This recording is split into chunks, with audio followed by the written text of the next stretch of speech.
and welcome to Chesapeake Weekly. Well, we celebrate our nation's independence on July 4th, but here in Chesapeake, December is the time to celebrate our contribution to the war that led to the creation of our country. The Battle of Great Bridge took place on December 9th, 1775, and this weekend, you'll have a chance to learn more about this pivotal moment in history at the annual Battle of Great Bridge commemoration. On December 7th and 8th at Battlefield Park South, experience reenactments, demonstrations of colonial life, historical exhibits, and much more. And progress continues across the street at the Great Bridge Battlefield Waterways History Museum. The effort to get this location officially open is truly a community work of passion. Take a look. Well, this is amazing because we've got about $100,000 of in-kind work being done here to build up the museum. What you see behind me is Capitol Interiors. They're based out of Richmond, but they have an office in Virginia Beach. That's Anna up on the stilts doing a fantastic job. But they came in and they built up all of our partition walls for us for free. Anna is right now behind that. We're going to have a full brick wall, an actual brick wall. But the interesting thing about that is we're planning on using the bricks that were from the original school building here in Chesapeake, so we can honor the past and preserve the future. I love history. I was a history major at the Naval Academy. But then this is my hometown. This is the town that we've adopted, my wife and I and my family. I kind of want that my grandkids and my kids come by here and say, hey, you know what? My father or my grandfather built that wall, 40 or 50 years from now when the museum is still here. I was contacted by Lynn and asked if we could come out here and repurpose some of the material that was brought in and donated from an adjacent property. And so we found it to be exciting to be able to lend our expertise to the project and put some beams into the cafe here. I think this is a project that's been in the works for literally decades. There's been a lot of people who are no longer with us who really laid the groundwork for this. And I'm just helping them get across the finish line so we can get this facility open, because this is amazing. When this is done, I think it's going to be a real gem for Chesapeake. I think it's going to be a gem for our school system. It's going to be historic. It's going to teach some lessons. And I think it's just, I'm real proud of the work that was done by, not me, but all the people before me.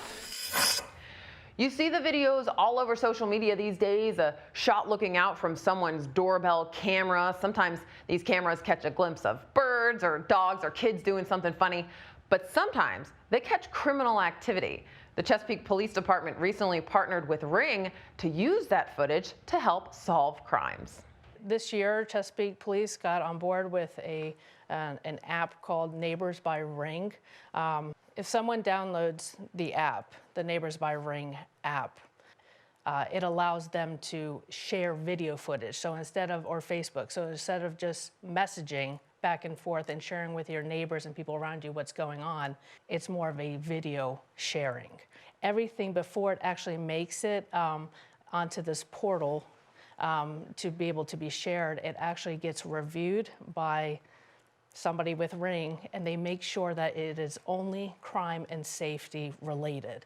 You can't share any other personal stuff, but it has to be crime and safety. If it does meet that criteria, they will go ahead and post it so that everybody can see what's going on in their area. There's a lot of other video doorbell and camera companies out there that people can install on their homes. You can still share that video footage that these other things capture and throw that on this app and share it with your neighbors and share it with the police department. The only difference is that when a detective or an investigator wants to try to reach out to see if somebody has captured somebody or something that they are investigating, the map only shows Ring owners, and those are the only people that will receive the email. Well, if like me, you're trying to do all of your holiday shopping online, then your front porch is a busy place this time of year. Now, unfortunately, those unattended packages could be magnets for criminals looking to steal your presents. The Chesapeake Police Department has a few tips on how you can keep your packages safe from the Grinch. Amazon offers things that are called Amazon lockers. Our city does have some for you to use, so when you order your packages from Amazon, you can, instead of having them sent to your home, you can go ahead and they can send it to an Amazon locker, which is nice because you can pick which time and what day that you want to go and retrieve your items at that time. You're given a special code online through your email, and that's the code that you go to open your box and get your packages. Well, maybe you work for an employer that will allow you to go and have your packages shipped to you at work.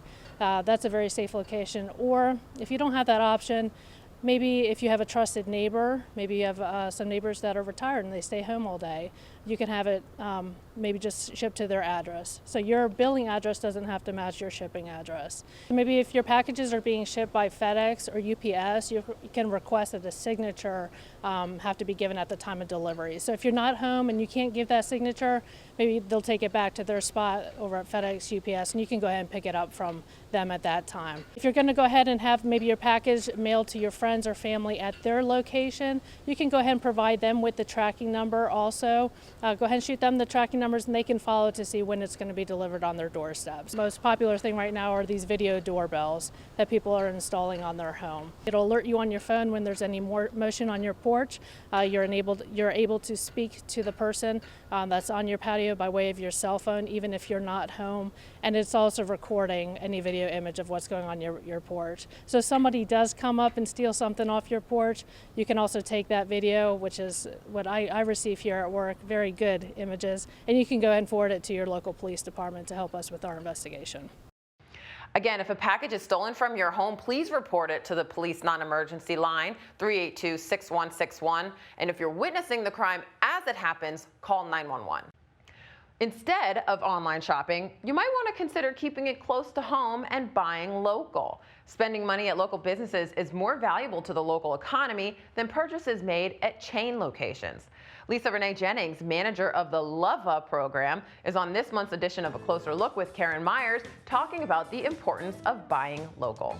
The local businesses really are the backbone of our economy. When you spend at a local business, that spending that you do rotates 3 times around the community. So that local business is going to pay local taxes. They have local lawyers, they have local printers. So the money you spend with them just continues to circulate, adding into our local revenues. And those revenues get spent on things like schools, infrastructure, and first responder budgets. So super important when we spend local dollars that they stay right here in the community. Now, there's also an app you can download to help you find local businesses and even get rewarded for doing so. Learn about that by watching the rest of this month's A Closer Look, which is available now at youtube.com/Chesapeake Television. You can also learn more at Be a Local Lova, that's loveva.com, or by finding them on Facebook.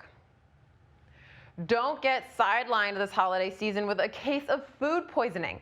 Keep yourself and your loved ones safe with these tips from the Chesapeake Health Department. People are gathering together a lot this time of year, making lots of different foods for their families and friends. So one of the most important things you can do is wash your hands before preparing foods, after touching any raw meats, after touching animals, and definitely after touching your phone. There's lots of bacteria and germs on your phone. So wash your hands as frequently as possible. Cook your food to the correct temperature. Poultry this time of year is a big deal. You want to make sure that you're cooking your turkey to at least 165 degrees Fahrenheit, and keep your hot foods hot at 135 degrees Fahrenheit or above, and your cold foods cold at 41 degrees Fahrenheit or below. And also, don't allow food to sit out at room temperature for too long. A good rule of thumb is 2 hours. Sometimes we have leftovers that we have made, and you want to make sure that you are refrigerating those leftovers as soon as possible.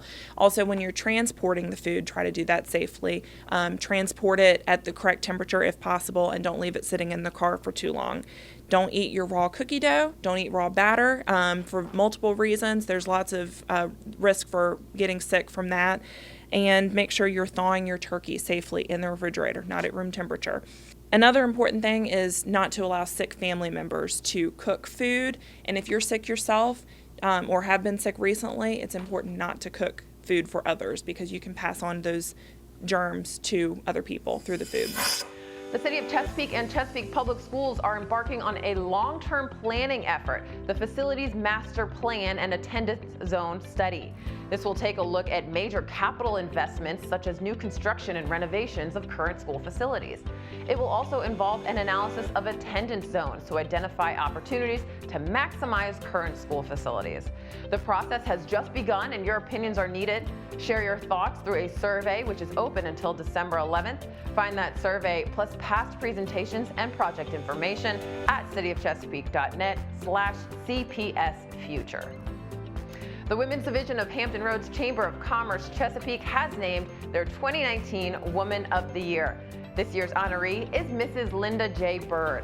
Mrs. Bird served for over 40 years as an educator and administrator in the Chesapeake Public Schools system and continues to serve her community through her church and other volunteer outlets.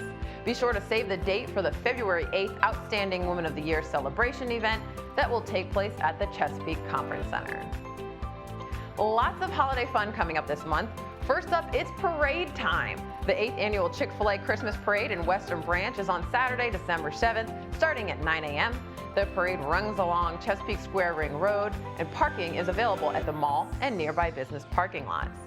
Then later that day is the Chesapeake Rotary Christmas Parade in Great Bridge. The parade starts on Mount Pleasant Road at 6 p.m. and winds its way to City Hall. Keep in mind that roads will start being closed that evening around 4:35-ish, so plan your travels accordingly. If you'd rather avoid the crowd, stay home where it's warm and comfy and tune into Chesapeake Television on Cox Channel 48, Verizon Channel 43, or online at cityofchesapeake.net/TV. We'll be airing the parade live in its entirety. We'll also replay the parade throughout the month of December so you can enjoy it again and again. Now, for those hoping to give their wish list directly to Santa Claus himself, he's spending plenty of time here in Chesapeake this month. Enjoy breakfast with Santa and Sparky the Fire Dog at Fire Station 5 on Hanbury Road this Saturday, December 7th from 8 to 11 a.m. Park at Great Bridge Intermediate School and they'll shuttle you over to the fire station. Breakfast will be available for $7 and pictures for $5. All proceeds go towards the Chesapeake Fire Department Retirement Committee. Now, another option to meet the big guy will be at the Great Bridge Battlefield and Waterways Histories Foundation's Colonial Breakfast with Santa. Now, that one's on Saturday, December 21st from 9 to 11 over at the new museum. Come have a chat with St. Nick and enjoy some breakfast and bring your own camera to snap some pictures. Learn more at gbbattlefield.org. Thank you so much for joining us for another edition of Chesapeake Weekly. We'll see you next week.